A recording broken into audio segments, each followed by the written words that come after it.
കേന്ദ്ര സംസ്ഥാന സർക്കാരുകളുടെ നിഷ്ക്രിയത്വം കാരണം ശബരി റെയിൽ പദ്ധതി വീണ്ടും അനിശ്ചിതത്വത്തിലായിരിക്കുന്നു എന്നുള്ളതാണ്.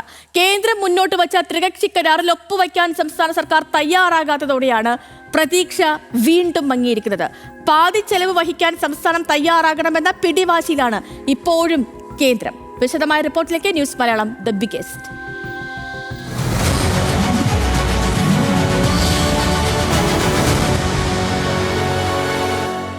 1997 വിഭാവനം ചെയ്ത ശബരി റെയിൽ പദ്ധതി 3 പതിറ്റാണ്ടിനോടടുക്കുമ്പോഴും ചുവപ്പുനാടയിൽ കുരുങ്ങിക്കിടക്കുകയാണ്. 2019 റെയിൽവേ മരവിപ്പിച്ച പദ്ധതിക്ക് കഴിഞ്ഞ വർഷം നവംബറിൽ വീണ്ടും പ്രതീക്ഷ വച്ചിരുന്നു.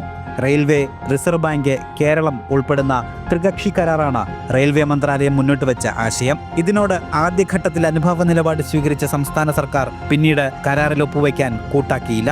5 മാസങ്ങൾക്കിപ്പുറം ത്രികക്ഷി കരാറുമായി മുന്നോട്ട് പോകാൻ താല്പര്യമില്ലെന്ന് കേരളം വ്യക്തമാക്കി കഴിഞ്ഞു. ഉപാധികളില്ലാതെ ചെലവ് പങ്കിടണമെന്ന റെയിൽവേ നിർദ്ദേശമാണ് സംസ്ഥാനത്തിന് സ്വീകാര്യമല്ലാതായത്.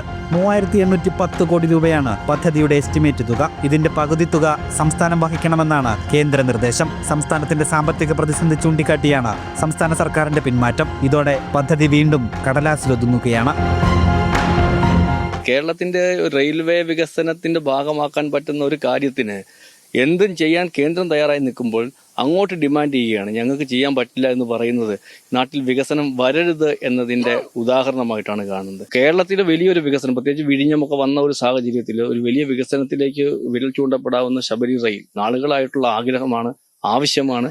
അതിനെ തുരങ്കം വയ്ക്കുന്ന സമീപനമാണ് സംസ്ഥാന സർക്കാരുകളുടെ ഭാഗത്തു നിന്ന്, അതിനുശേഷം ഇങ്ങോട്ട് വന്ന എല്ലാ സർക്കാരുകളുടെ ഭാഗത്തു നിന്നും ഉണ്ടായിരിക്കുന്നത്. ചെലവ് പങ്കിടൽ കരാറൊപ്പിട്ടാൽ ഭൂമി ഏറ്റെടുക്കലിലേക്ക് കടക്കാമെന്നാണ് റെയിൽവേയുടെ നിലപാട്. പദ്ധതിയുടെ പകുതി ചെലവായ 1900 കോടി കിഫ്ബിയിൽ നിന്ന് നൽകാമെന്നും അത് സംസ്ഥാനത്തിന്റെ വായ്പാ പരിധിയിൽ നിന്ന് ഒഴിവാക്കണമെന്നുമുള്ള സംസ്ഥാനത്തിന്റെ ആവശ്യം കേന്ദ്രം തള്ളിയിരുന്നു. ത്രികക്ഷി കരാർ ഒപ്പിടില്ലെന്ന് കേരളം അറിയിച്ചെങ്കിലും മുൻഗണനാ പദ്ധതികളിൽ ഉൾപ്പെടുത്തി ശബരിപാത റെയിൽവേക്ക് നിർമ്മിക്കാനാകും. പുതിയ പാതകൾ, പാത ഇരട്ടിപ്പിക്കൽ എന്നിവയ്ക്കായി ബജറ്റിന് പുറമെ 50,000 കോടിയോളം രൂപ ചെലവഴിക്കാൻ റെയിൽവേക്ക് നിലവിലെ അനുമതിയുണ്ട്. പകുതി ചെലവ് സംസ്ഥാനം വഹിക്കണമെന്ന് നിർദ്ദേശിച്ചിരുന്ന ആലപ്പുഴ വഴിയുള്ള എറണാകുളം, കായംകുളം, തിരുവനന്തപുരം, കന്യാകുമാരി പാത ഇരട്ടിപ്പിക്കലുകൾ കേന്ദ്രം സ്വന്തം നിലയിൽ നടപ്പാക്കുകയാണിപ്പോൾ.